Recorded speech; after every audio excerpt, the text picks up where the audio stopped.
Yesterday's LGBTQ forum had some good moments, but it also had some fairly cringeworthy moments, both from some of the candidates and from the hosts as well. So let's start off there. We're gonna start with Joe Biden, who had a little bit of difficulty.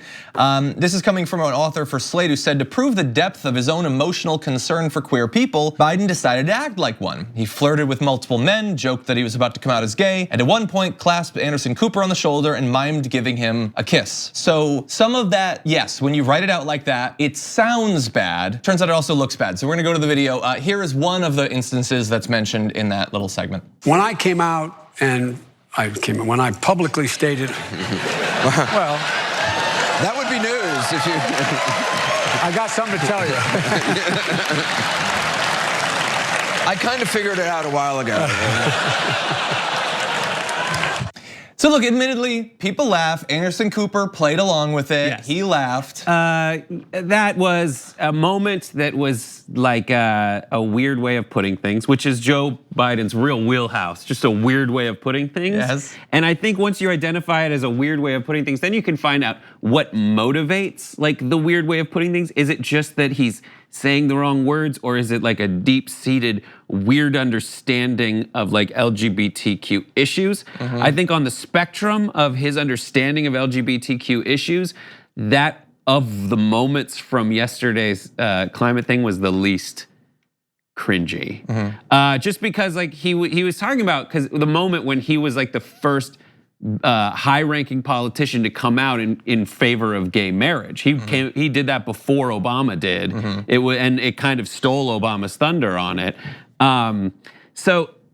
You then have to decide how much credit are you going to give him for being like the least cowardly person when it comes to it, but still classified as someone who it took this long to support what is essentially something that just it should be a no-brainer.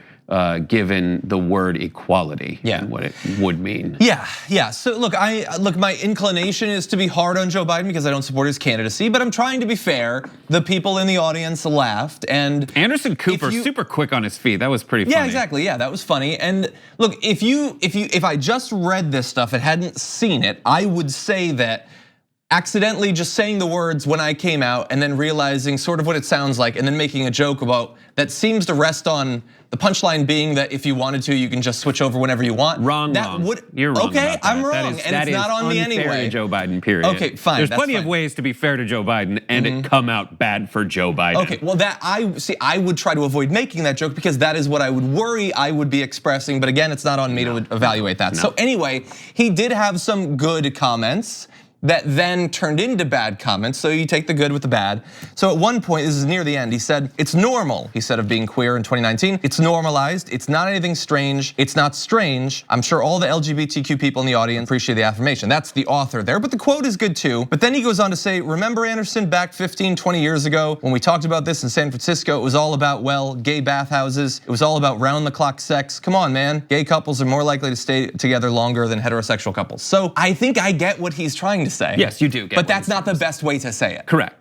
And this is the one where it really gets to his fundamental understanding of LGBTQ issues, specifically this being gay issues, and it still being trapped in a weird past. Yes. That some politicians, that was their heyday, was that strange past. Right. And I don't know, like essentially, I saw someone's criticism of that really like opened my eyes as like, well, you're putting it still through the lens of you have to be like utterly monogamous in order to have a healthy relationship. And that's not like the way that one should understand the issues right now. Yes. He's still caught in like, oh, yes, there were gay bathhouses, but that's not all there were.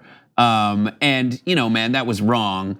But he's still looking at it through like a 1970s lens, just being able to say that it was wrong back then. You still don't know if he's really evolved on issues since then. Yeah, I would say that quote encapsulates what you should hope for from Joe Biden, which is he seems to be doing what he can on some issues to evolve, but he's held back by the fact that he's still very much out of touch, and he was a politician for literally decades as people had horrible positions on these issues. Right, he was the most in touch relative to like the Obamas, the Clintons, but still out of touch with people at large.